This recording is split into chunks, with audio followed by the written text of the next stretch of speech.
I think everyone almost have joined, so we will start the webinar. So I am Manda, CEO of Lentas Technology. We are going to talk specifically about scaling online game on AWS. Looking at current situation like after COVID-19 and lockdown, uh, we have seen a good amount of surge in the traffic for all the online gaming, right? Be it number one game in India, Ludo King, or global top games like Clash Royale, Clash of Clan, PUBG. I think everyone has seen a good amount of surge and top traffic in entire their career due to the lockdown. I will give you a just brief introduction about the Flentas, so you will be aware that what kind of work we are doing in the industry. We are around 3.5 years young company. We are advanced consulting partner with AWS. We have offices in Mumbai, Pune, and Dubai. We have currently more than 100 customers. So as long as segmentation is concerned, we are focused on three perspective of industries broadly. One is financial services from cloud transformation perspective. We are helping couple of large manufacturing from digital transformation perspective. So we are helping them with IoT and AIML services. And the third is media and gaming. That's where today we are going to talk more about how we can help gaming companies and how we have helped in last couple of years in our existence. We have around 50 plus team who are mix of developers plus certified engineers. I will jump on the topic. I will like to share a couple of facts before we actually deep dive on the gaming. So if you see, we have around 250 million gamers in India. Okay, so these are little older facts. So in today's scenario, it must be little higher than what you see on the screen. And if you go little further, right, we have more than 500 million smartphone users. So you see kind of growth the gaming industry will have in coming years. And we have seen this growth in this unprecedented time that most of the smartphone users are turned to the gaming, to cut the time and spend time in the lockdown with their family and friends. If you go little ahead, the young population in India is again very high, right? We have around 800 million young population, which is less than, you can say, 35-year-old. Again, these are the people who will play games more often than the older population. So again, see, we have again larger market to address. Okay, and total population in India is more than 1.3 billion today.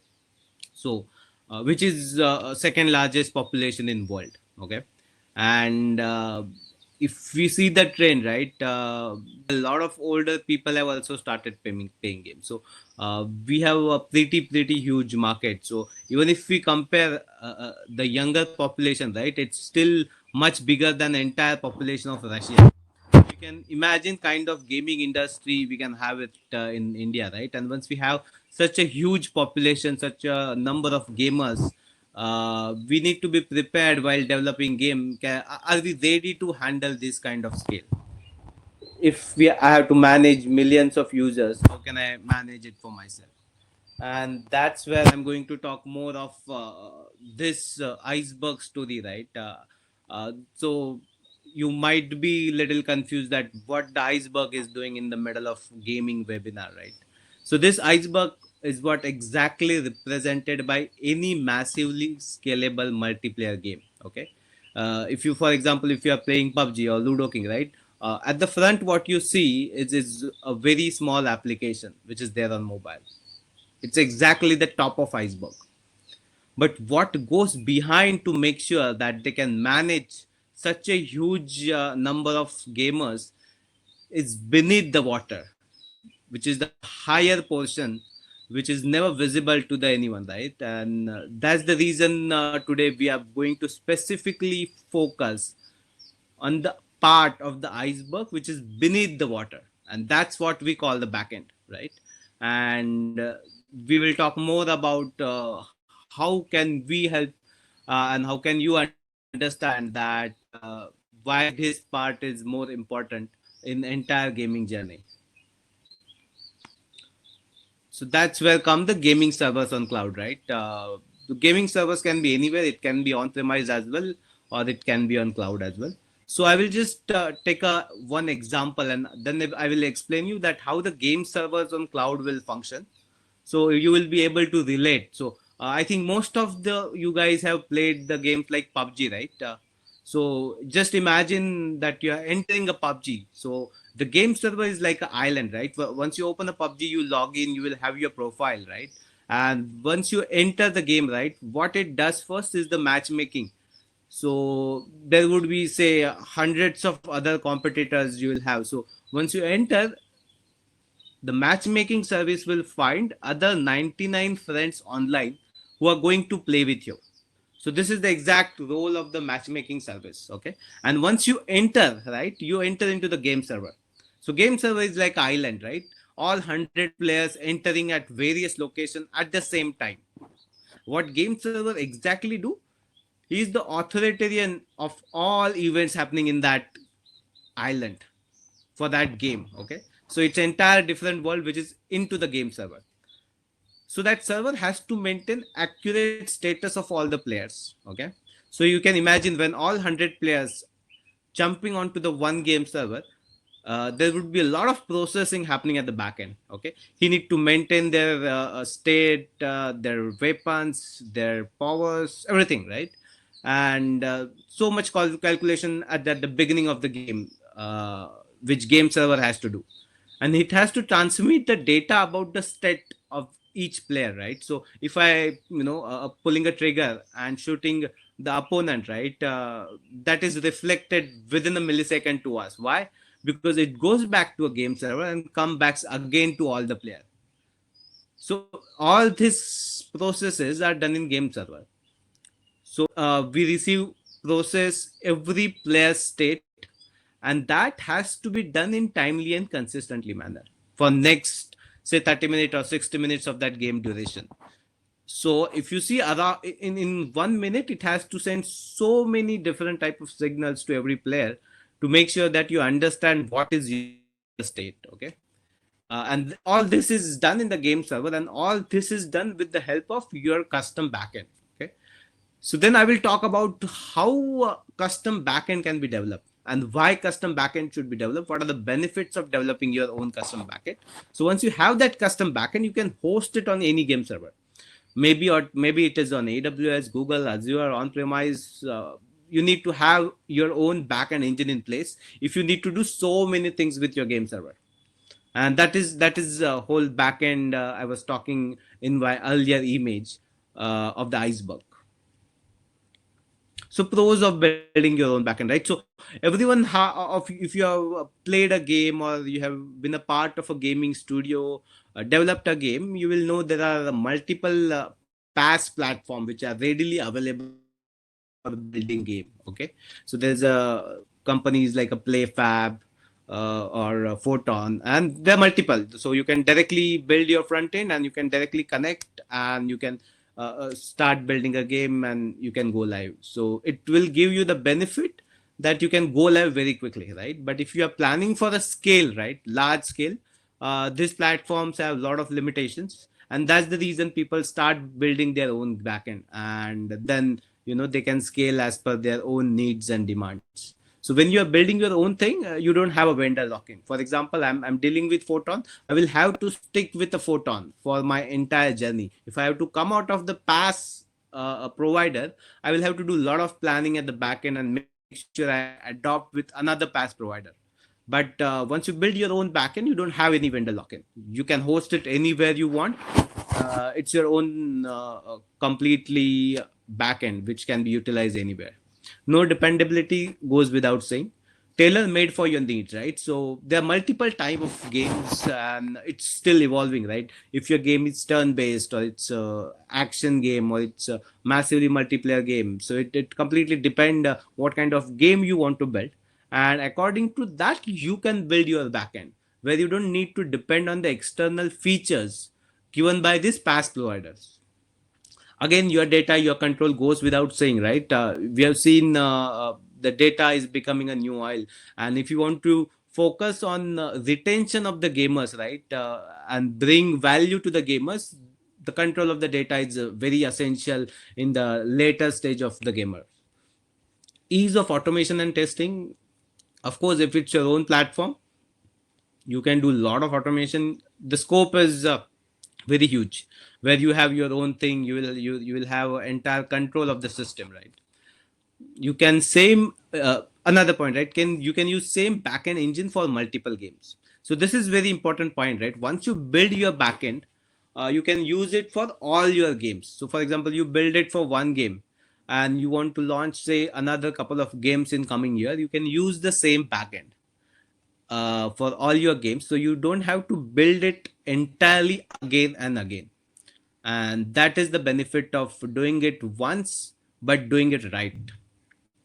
Another immune to debacles like MLab, Pass. So these are the companies who got acquired or bankrupt overnight, and all the gaming companies who are associated with this platform had to move away or had to adjust to the realities, which is challenging, right? If your game is really doing well and your past platform got acquired and they changed the strategy, right, then you will have to go with the flow and you will not be able to dictate your own strategy. And that basically, if you are building something of your own, you are immune to everything like this. Okay, for example, you are going with some cloud provider and that cloud provider changed their strategy, you can entirely come out of it and host it on another cloud provider, or you can do it entirely in house, so it's completely independent of what is happening outside in the world. Significant cost saving, that goes without saving. If you're building something of your own, it will give you a good amount of cost saving, and we have seen this in couple of use cases where we help gaming studios to build their backend. And once you achieve that scale, right, it would be definitely huge cost saving over the traditional pass provider. And that is the reason, if you see top 50 grossing games across the globe have their own backend engine.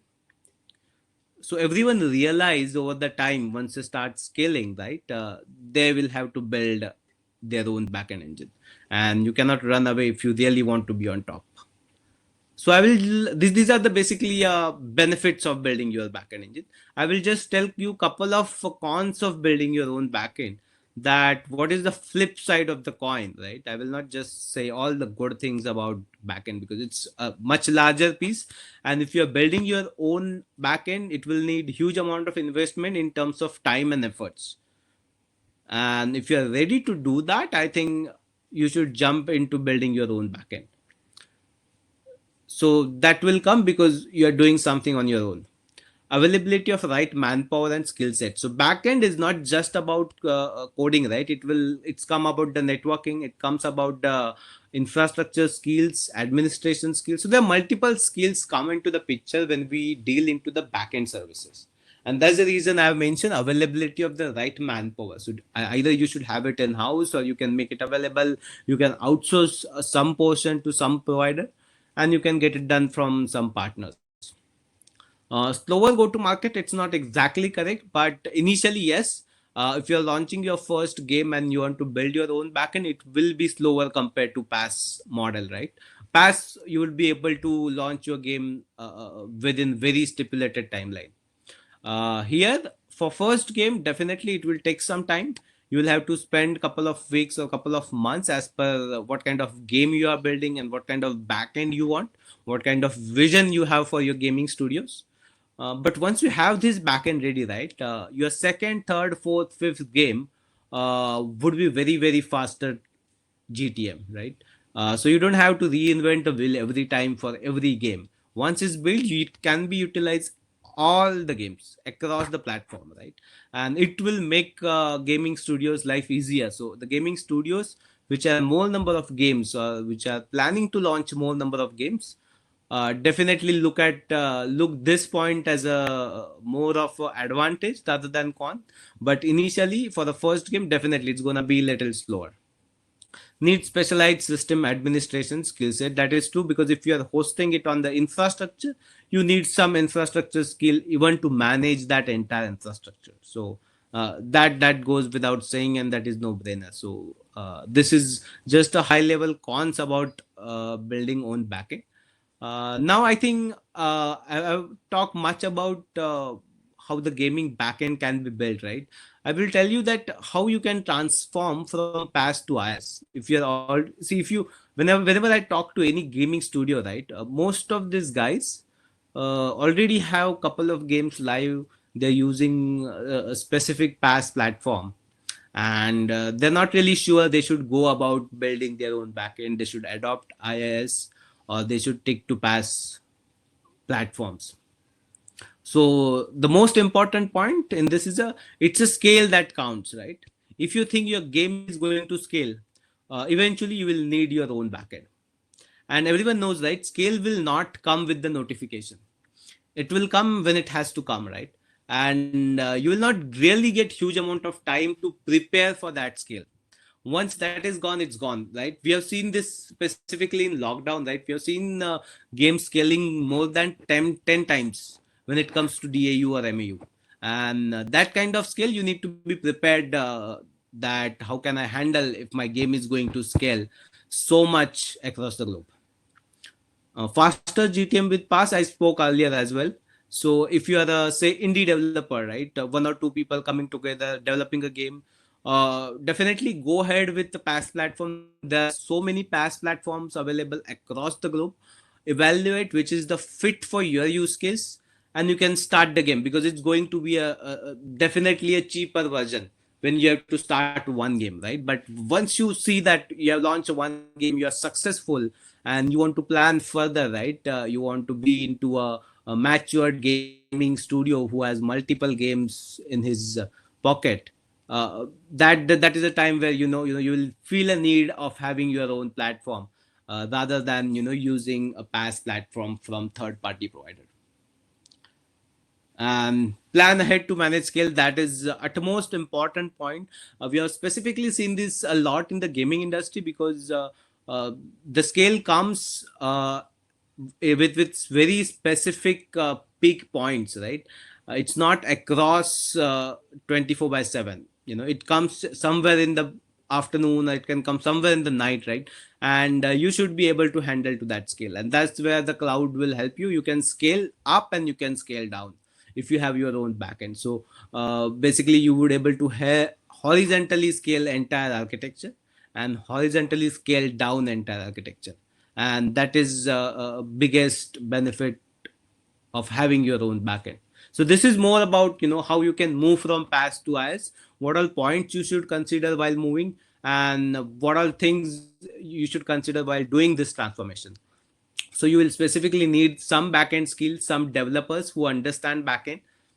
So backend platform like a Node or C++, so development languages for developing the backend platform, and some knowledge about the infrastructure, maybe AWS, Azure, Google, any infrastructure. So you should be aware about what kind of things we can develop and how capable the engine would be. So this is I will share a couple of use cases here. Playing 11 is one of the leading cricket fantasy league game in India. So whenever these guys came to us, they were basically not able to scale on that pick, right? So if you can imagine any cricket match, right? And if you have played all these fantasy games, you have to make a team, right? And you will need to see how your team performs in that match. So most of the users will join before the match, half an hour before the match, and that's where the pick comes. And again, entire match, the load would be very basic. After the match, again, everyone will come to see the score, see what they have got out of this match, how their player performed, how their team performed, right? And that's the way you see the peak before the match and after the match. And that's where we help playing 11 to decouple their application and database. So if you have to do some decoupling, right, there are some code level changes as well. So we help the developer to understand what kind of code level changes has to do. If you have to decouple entire application, put behind load balancer, so you can horizontally scale. So if my one server is able to accommodate say 1,000 concurrent user, But on the peak, I am seeing 10,000 concurrent user. I will just spawn up and scale horizontally. I will have 8 to 10 servers, and whenever scale goes down, again I will come back to the normal size. High latency, so they were in US. We helped them to migrate it to the AWS Mumbai region, which helped them to bring down the latency up to 50 milliseconds, which is very good in terms of concurrency. And managing infrastructure, they did not have an in-house management team who can help them to manage this entire infrastructure. So we provide them 24 by 7 support, and we have an entire managed services practice where we support all our customers with our facilities. So we have team of certified architect who basically help you to resolve your problems, manage the incidents, so you don't have to worry about your infrastructure. So we will worry about infrastructure, and you guys can focus more on the business. So this is all about playing 11. Another use case I'm going to talk about, the Ludo King. I think Ludo doesn't need any introduction. It's a number one game in India since 2017. It's number 5 game globally. So after COVID-19, we have seen huge surge in the traffic for Ludo King. Okay, and they become number 5 globally, and this is a very big achievement for any Indian gaming studio. Okay, and we are happy that we are part of their journey, and entire growth they have seen since 2017 to 2020. So I will talk a couple of challenges, right? So when initially before COVID-19, right, they had concurrent users say around 70 to 100K. Within a span of weeks, we have 1.5 million concurrent users, right? And how can we manage this such a huge amount of surge? But with the Ludo, I think we help them already to build their scalable architecture at the backend. So earlier, Ludo King was hosted on Photon. This was way back in 2016. We helped them to migrate, and we helped them to build a backend architecture. So they have their own scalable backend engine, which can be scaled as per the traffic. And you can add the capacity on the fly, so you don't need to worry about multiple things which comes along with the search. So we are helping currently to make sure that they scale their architecture, they scale their infra as per the traffic. High cost, this is specifically compared to the PaaS provider. I don't want to name it here. So we help them to migrate it from PaaS to AWS. I think 3 years back, that time we could see a 40% reduction in the cost. And that is what you achieve when you invest in your own backend engine. Initially you spend some time, but you get a good amount of cost saving, which is very important for any organization, right? And once the engine is ready, right, you can launch multiple games. So now they have the engine ready, so they are launching many more games on the same backend engine, and that's what helps them to scale with internal organization as well. Manual releases, so basically we help them with the entire DevOps strategy. So their all releases are automated because it's such a huge game, they cannot afford downtime because of manual releases. So we help them to automate multiple things. So their all releases are completely automated, and we have used multiple AWS native services to make sure that we do it right. So this is all about how you can scale, what kind of PaaS provider you can choose, how you can build your own backend, and how we have helped couple of customers in last 3 years to make sure they can manage this kind of scale by building their own backend engine, or helping them with their infrastructure need when it's come to the backend engine.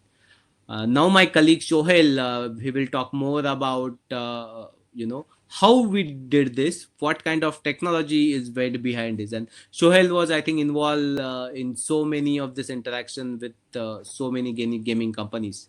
So hand it over to you, Shohel. Thank you, everyone. Thanks for being patient listener. Hand it over to you, Shohel. Thank you. Thanks, Madar. Hi, everyone. I am Shohail. I head engineering for Fentas. I hope I'm audible before I move ahead. If someone can just put a message in the chat. Yes, sure, you are audible. Great, thanks. Yeah, I'll quickly go to the crux of so I'll try to cover the technical aspects of what all Mandar covered. I'll try to focus on the technical aspects and what all considerations usually people take or people should take while designing or going about building a new game or an online game specifically, right? So first and foremost, we'll try to understand what are the different categories of games, right? When it comes to online, are available, and you will always end up being putting your game in one of these buckets, right? So there are games which don't require. So there are online games which don't require two players to be online at the same time. Say for example, there are games like Clash of Clans, there is Cooking Fever, there is WWE Mayhem, right? So those games don't require two players to be on the online synchronously so that they can interact with each other. It's more like you just play your part of the game. Your data gets synced with the server, and whenever the other user is visiting that game, he will be able to either fight with your trophies that you have or skills that you have accrued in the game that you played, right? So it's more of asynchronous, where there's no need of two players to be online, and the data that gets transmitted between two users is not that critical from latency perspective, right? So essentially there is no data transfer between the two users during the gameplay. So that is how asynchronous is. There are other types of games where it is real time. You have two players, three players, more than five, six players playing certain kinds of games. Examples are there is Ludo. You can play multiplayer in a pair of two. You have four-player games, six players Ludo games that are available. So these games necessarily don't require a lot of latency, uh, you know a lot of latency, less latency requirements. They basically work on even high latency requirements. So if say for example I want to build a game like Ludo, right? I will not require a latency of more than say 400, 500 milliseconds. It's hardly noticeable. But if I'm building a game like PUBG or Counter Strike, right, the kind of latency that I will require will be in sub 100 milliseconds, right? That is where I will really feel that okay, whatever I am doing is getting synced with the other user in real time, right? So all the turn-based games like chess, there is carom, there is Ludo, there is poker, teen patti, right? So all those kind of games fit in this category. There are again the third category, which is quite prominent, and I think most of you might be aware. Um, so we have games like PUBG, we have Counter Strike, we have Call of Duty. So all of those games who are which are totally action packed, which require very low latency in terms of the actions that you perform. That needs to be synced with all the users in that room. So that is where this kind of games have a different category altogether. So I'll just go to the next slide. We'll quickly try to cover the considerations, right, that you need to take care of while building any kind of online game, right? Having said about having talked about the kind of categories that are there in building online games, be it turn-based real-time or totally asynchronous games, any of those games, right, will require certain considerations or common backend components to function in a proper way, right? So first and foremost is client protocol. What kind of protocol will the client connect to the backend server to transmit data? It can be TCP, it can be UDP, it can be WebSockets, it can be uh, plain HTTP. Right, depends on what kind of game you are building. Then second is caching. Caching is an essential component.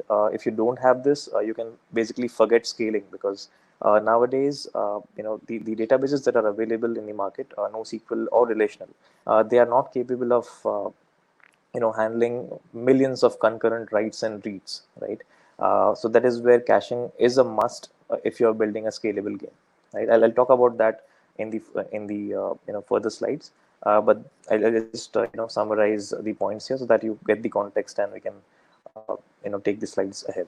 There is game state. So game state is when you need to save the state of the game, right? When you're playing a game, you need to save the state of the in-game experience, right? Again, there are certain considerations. If you are building a low latency game, the game state has to be stored in a specific manner. If you're building a high latency game, right, this game state can be stored in a certain different data store. So we'll explore those possibilities. There are database choices, what to use where. There is NoSQL, there is SQL. We'll talk about that. There is chat engines. This is a very common feature which you will find in most of the games, and I think it's important to just highlight how to build a scalable chat engine on any kind of platform. So we'll cover that as well. There is game assets delivery. So this is more about how do you deliver the profile images of the users, how do you deliver the sprites, the banners, or game assets, right, which are in binary. You just have to download those on the clients. So we'll discuss about how to architect a scalable asset delivery component for your backend. Yeah, so we'll touch upon the client protocol. Like I said, there are specific protocols that are possible to be implemented in your client, in your mobile client. So I mean, a rule of thumb that we have understood by working with multiple game studios is, for all kind of gameplays, right? At least for real time and near real time gameplays, you need to implement TCP or UDP or WebSockets, some kind of a socket protocol.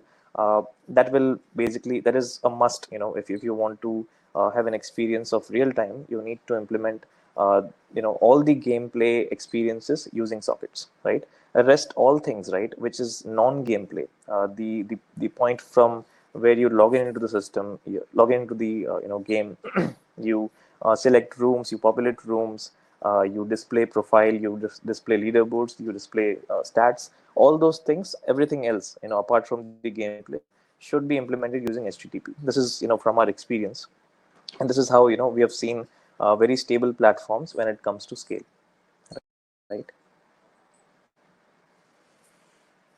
Yeah, so this is an important piece here. What I will try to do is I'll try to show multiple architectures that are possible to scale your sockets. So scaling HTTP, HTTP protocol is quite easy. You just put a load balancer in front of your application servers, right? Or those are implementing your RESTful APIs, and that's it, right? But if you want to scale sockets, it's an entirely different ball game from implementation perspective, right? So the slide that you're seeing here is basically showing an approach where you are able to scale your sockets horizontally, right? Now your sockets can be TCP based, your sockets can be UDP based, your sockets can be WebSocket based, right? But how do you might have faced an issue, right, if you want to scale your sockets beyond a single server. I'll cite an example so that you'll understand it better. Say for example, we're just building a new game. There is a single server. I have deployed my, say, Node.js based backend service, which is using Socket.io library, and my clients are connecting using WebSockets on that Node.js server, right? Now what happens is, you have, say, 500 users, you have 1,000 users. That one server will suffice, and your one server will be able to cater that load. If there are more than, say, 2,000, 3,000, 4,000 users, right, which is beyond the capacity of a single server, you have to either vertically scale your server or you have to horizontally scale your server, right? The first option is, you will just you will think, okay, let me just vertically scale the server, and it should take care of more users coming in, and I should be done, right? So you go with a 2x large server on cloud, and you will think that, okay, I should be able to now handle more than 2,000 users, pretty much 4,000 users, for example, right? Here's the problem, right? The amount of compute capacity, the memory, and the number of connections that a server can handle, it totally depends on the kind of backend you've written, right? It totally depends on the efficiency of your code that you have written your Node.js application in, correct? So then there will be a point where you will hit the vertical limit of the single server, right? Now, how to deal with this problem, right? Of course, I mean, the option is in front of your eyes. You just spawn another server, you host your Node.js service there, you host your WebSockets there, and you basically put a load balancer in front of it, and forward traffic from your clients to these two servers, right? That's pretty much what anybody can think. But there is a problem here. There is a catch here, right? The catch is, if, say for example, your player one is connected to game server one and player two gets connected to game server two, right?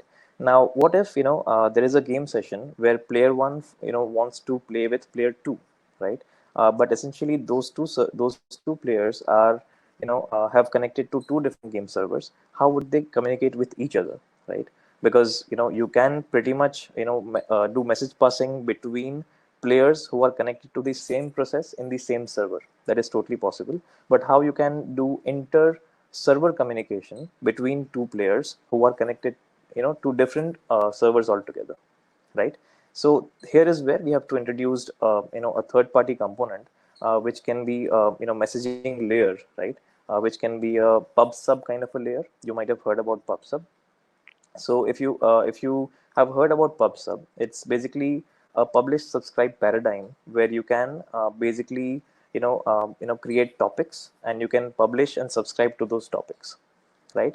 The way in which this architecture works is, all your game servers, right? There are two here. If there are hundreds of game servers, all of them can connect to this PubSub component, and the message passing then happens via this PubSub component, right? So if, say for example, player one wants to connect to player two, which is on another server, the message will pass via this PubSub component to the player two residing on the other server, and it will be very seamless. So tomorrow, if you have hundreds and thousands of servers and thousands of users connecting to any and every kind of server, right, on game server, you don't have to worry as to where your player has landed, and how these two players will be able to communicate with each other. So this is how we have a shared game server architecture, where irrespective of the game server to which the user connects to, there is no need of worrying whether two users will be able to discover each other if they are landed on two different servers. Yeah, I hope that that is clear. I'll just move to the next architecture.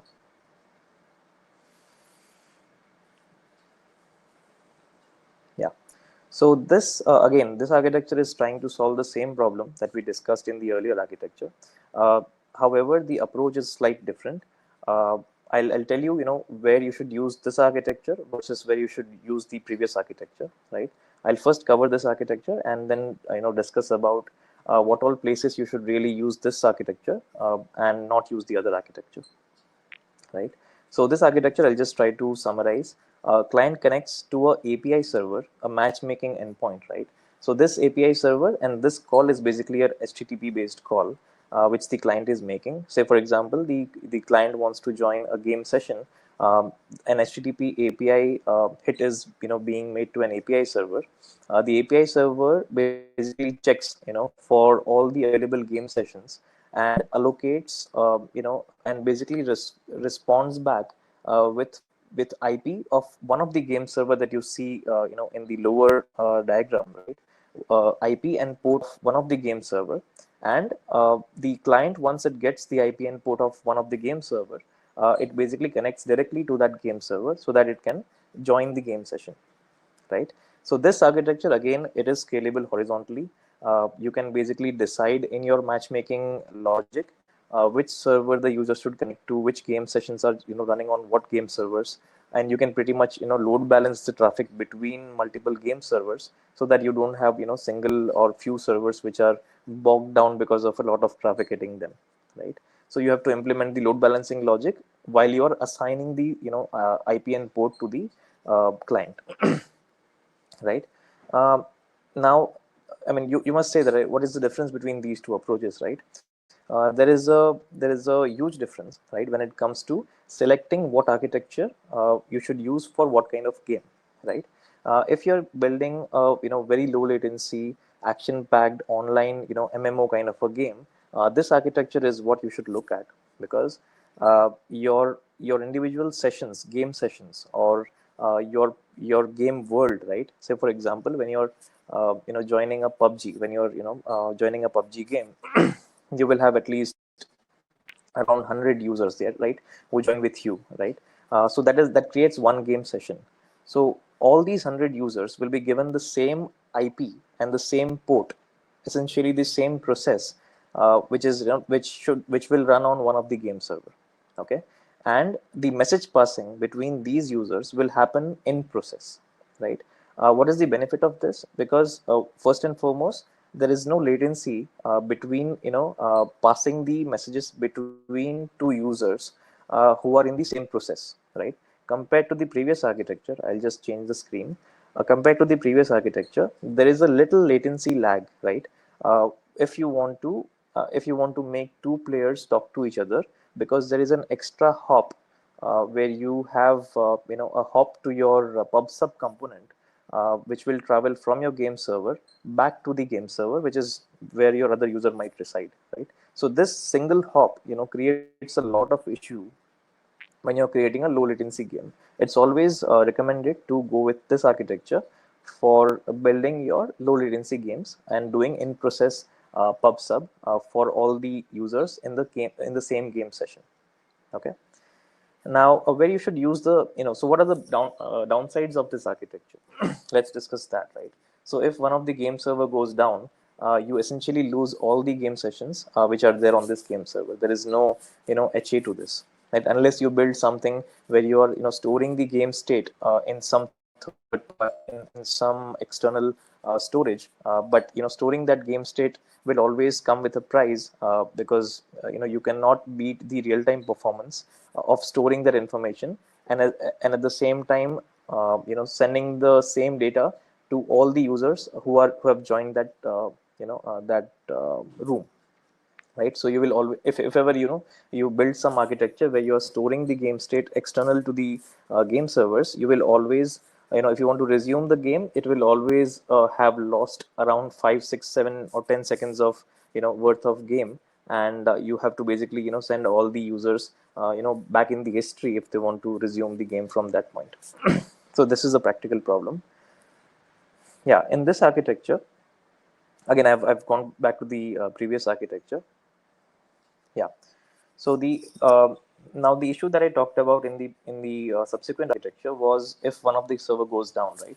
What happens? But in this architecture, if one of the server goes down, we always have the user who can connect to any of the game server, right, in the fleet, and there is no loss of state in this architecture. If you are storing the state in some Redis, in some, third party component, correct?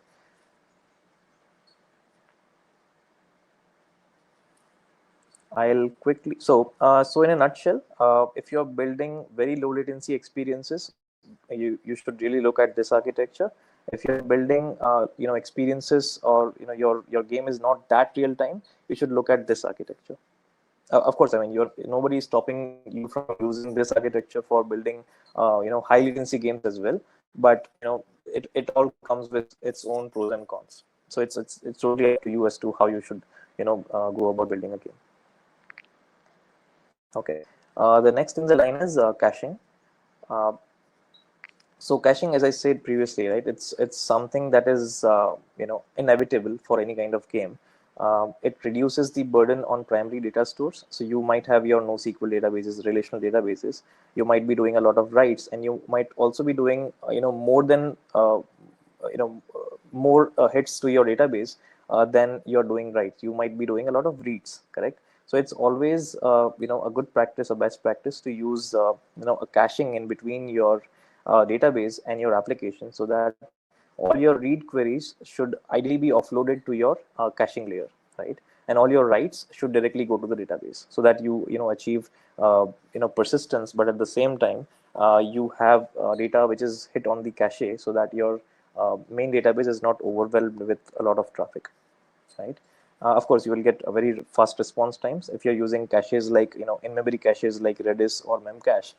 You will get, I mean, insurmountable, amount of, performance gains, and you can basically serve maybe 10 50x more traffic than you should have, otherwise served using directly hitting the main database, right? Yeah, offloading all read traffic. So you should you should try to offload all the read traffic using lazy population. So lazy population is basically a common pattern that everybody uses, right? They basically hit the cache first for reading. If the object is not found in the cache in the first time, the request is failed back to the database. And if the data is found in the database, it is cached in the caching layer, and then it is written back to the user. It's a normal on the fly caching mechanism which can be implemented pretty easily in any kind of application that you're building. Then another thing is scaling your cache, right? How do you scale your cache? Most of the caches are in memory, and you should ideally use in-memory caches because it'll basically give you a lot of performance gains. You should also look at a caching engine which is able to scale horizontally, right? Most of the caches are in memory, so you should never look at vertically scaling your caches. You should always look at horizontally scaling your caches. And there are caches like Redis, which support shard based scaling, where you can just keep on adding more and more shards, and your in memory capacity increases by the amount of memory that is available in the new shard, right? And of course, you can use AWS service like Elastic Cache, which is a managed Redis, sharded cluster, where you can basically, not worry about administrating your Redis cache, and you should just focus on building your application. Elastic Cache will take care of high availability and scaling of your, shards in case you are falling short of your memory. I'll go to the next one, which is game state. I think we discussed this. So game state is where you basically store all your in-game states, right? So when you're playing a game, there is a lot of state information that is saved somewhere, that has to be saved somewhere. If the session is lost, if the connection is lost to the server, the client might not have all the latest and greatest state information stored in itself, right? So there should be some fast store available, where you should plan to save your game states, so that if ever there is a reconnection happening from the client, you should be able to retrieve that latest game state, and just populate the client with the latest game state, right? So since since this storage has to deal with a lot of IOPS, because it's in-game experience that it supports, you should really look at something like Redis cache, right? For or a NoSQL, right? So Dynamo, MongoDB, anything is possible. But refrain from using a relational database for storing game states, because it is not going to scale if you are, scaling your players beyond, say, thousands or millions, right? You should always look at NoSQL. Uh, Another option is in-process persistence. So this goes for uh, the games like low latency games like PUBG and Counter Strike, right? You have to store the game state in memory in the process itself. You cannot afford to store the game state external to the process that the game is running in, because of the sheer amount of requests coming in, and the sheer amount of latency that is required to store and retrieve this information. So storing the state of such fast-paced games is near to impossible, right? Uh, Effects on game latency.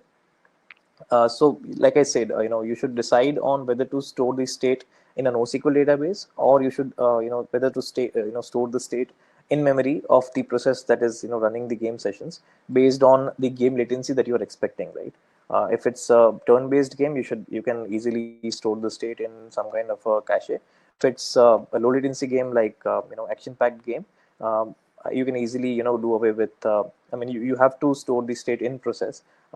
If you try to store the session out of state, out of the in process memory, you might have to compromise with the overall latency of the game, right?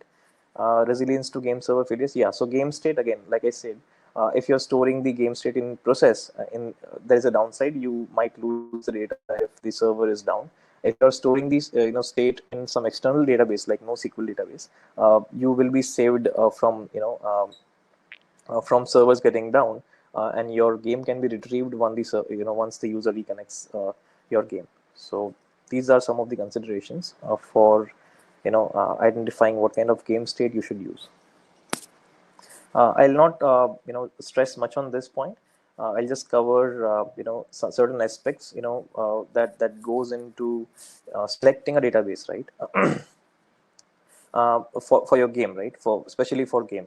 So you should always look at horizontal scale from storage perspective, because you don't know, whether your game is going to be successful, and when your game is going to be successful, and whether there are going to be millions or billions of users that you are going to accumulate, and what kind of data you want to accumulate, right? So you should always look at database which is horizontally scalable, right? Then there is low latency, high IOPS. This goes without saying, because every game, comes with a lot of, all the real time and online games will need some kind of low latency, high IOPS, right? A lot of reads and writes going into and out of the database. So you should select a database which supports such high IOPS requirements. Uh, so NoSQL is the best fit here. I'll just try to cover the best fit databases for all these points. So horizontal scale, you can achieve using relational, but it's very hard to achieve horizontal scale in terms of storing the data. You can horizontally scale a relational database if you want to scale your read capacity using, say, services like Amazon RDS, which allows you to do a read scale on your database, but writes always will be concentrated on one single server, which is not good. If you want to concentrate writes, and if you want to scale your writes, then you have to either look at implementing your own relational sharded database, or you should look at some kind of a NoSQL database like Cassandra or Mongo if you want to scale your writes. Okay. High availability. So I think relational and NoSQL both have high availability features, uh, but the kind of disruption it causes when a relational goes down versus a NoSQL goes down. You just have to measure the downtime and test what is the kind of disruption that your game can sustain. Only then go with certain database, right? Say for example Mongo, it comes with a primary, secondary configuration, where if primary goes down, the secondary takes over, and there is minimal disruption, right? It is handled in the driver itself. But if a relational database like MySQL goes down, right, and if it's a primary and secondary, there is a URL change or there is a DNS change that is required, and that might impact the way your MySQL driver is written, right? Your driver might need to do a re-DNS lookup to understand that the primary has gone down. So these are the such certain considerations that you should be aware of. Of course, then there is guaranteed transactions. Guaranteed transactions are, I mean, transactions are guaranteed only in relational databases. In NoSQL databases, there are some databases which support guaranteed transactions, but then you have to compromise on the other aspects of it, right? Uh, so you should choose carefully here. Dynamic schema, of course, goes without saying. NoSQL is the way to go if you are looking at dynamic schema. Chat engine. So this architecture again is a generic architecture that we have seen and we have implemented for multiple, customers of ours. It's a similar architecture to the one that I showed before, which was handling sockets on scale. Again, chat is also something which you can implement using TCP, UDP, or WebSockets, and it pretty much uses the same kind of architecture that your socket scaling uses. So the architecture does not change. We have just introduced Mongo in this mix so that you can store all the chats, and if certain user wants to see history of your chats, they can basically retrieve it using some NoSQL database like Mongo, right? So apart from that, it's the same architecture that I showed for scaling sockets in the previous slides. So I'll just skip this. Last but not the least is game assets delivery. What do you mean by game assets? So there are a lot of static assets like images.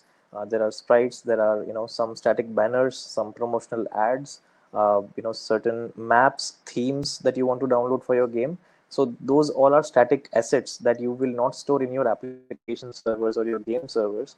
They will of course go at some some storage location where you can deliver all these assets at a very high high speeds, right? uh, so because these assets are only downloadable, there is no other logic that is needed. You should always use something like S3 or some kind of CDN, so that your delivery of these static assets, which are usually in MBs or KBs, right, which might induce very compromised gaming experiences. You should always strive for looking at very low latency download speeds, so that the user experience is not hampered, right? So if you talk about AWS, you can use S3, and you can front face it using CloudFront, which will allow you to download all these assets in a very fast speed, along with a global commitment of delivering all these contents available to the users across the geography, right? So if I, being in India, want to access an asset which is stored in the US, in US, the first time I download, it will be downloaded directly from the US. But subsequently, anyone in India, right, tries to download that content, it will be available from India data center, right? So this is how CloudFront or CDN works, right? And it improves the overall experience of downloads, and the overall UI UX experience of your game, right? So this is something that you should really look at. If your game scales to millions of users, which we have seen in one of our customer case, right, Ludo, we had GBs and TBs worth of data being downloaded in terms of static assets, because of the sheer amount of users that were downloading the themes or images or banner content. And on top of that, right, you should really consider CloudFront or S3, because the data transfer costs, right, of storing and delivering content directly from your application servers is much higher than delivering the same content over CloudFront and S3, because CloudFront and S3 provides you very flexible pricing models, where you can ask for a discount if your data delivery needs are, say, more than 10 TB a month, 5 TB a month, right? You can ask for discounts of, say, 40, 30, or 50% based on the amount of consumption you have, right? So you should really look at this option. It will give you a lot of improvement in performance. At the same time, it will give you a lot of cost savings if your downloads are beyond TBs, right, every month. Uh, yeah, so I think this is the last point. This is a managed AWS service, which allows you to basically have a skeleton architecture already built for you, so you don't have to do the heavy lifting of orchestrating or making sure that your game servers are up and running, right? Your matchmaking services. So GameLift is a AWS managed service where you can use its own matchmaking algorithm and matchmaking service. You don't have to come up with your own matchmaking service, right, or implement one of your own. If you want, you can implement a custom matchmaking code, and you can upload it in GameLift, and it will basically work with your code, right? On top of that, you don't have to worry about scaling your matchmaking service, because it is totally managed by AWS, right? GameLift also provides game server scaling based on traffic, right? So I'll just go to the architecture and try to explain how exactly GameLift works, right? So this might look a little complicated, but I'll just come to the previous one and show you what GameLift actually does, right? So there was one of the architecture that I showed you, right? This architecture. So GameLift basically allows you to build this architecture in a managed way, so you don't have to build your own architecture, right? In a nutshell, GameLift provides you matchmaking service so there is no servers required. Uh, GameLift allows you to spawn as many servers as possible in your game server fleet, and it automatically manages the number of servers required for your traffic to handle, right? So game server basically allows you to orchestrate this entire thing, and you don't have to worry about implementing the complexities of what is the number of sessions which are currently running on a particular game server, and which game server should be selected for for the subsequent traffic, right? So all this heavy lifting is done by GameLift, and it allows you to build that second architecture that I just showed you. I'll quickly come back to the slide. Okay. So GameLift also uses spot instances of AWS. So spot instances is basically a cost-saving measure of AWS, which allows you to bid for instances at a very low cost, right?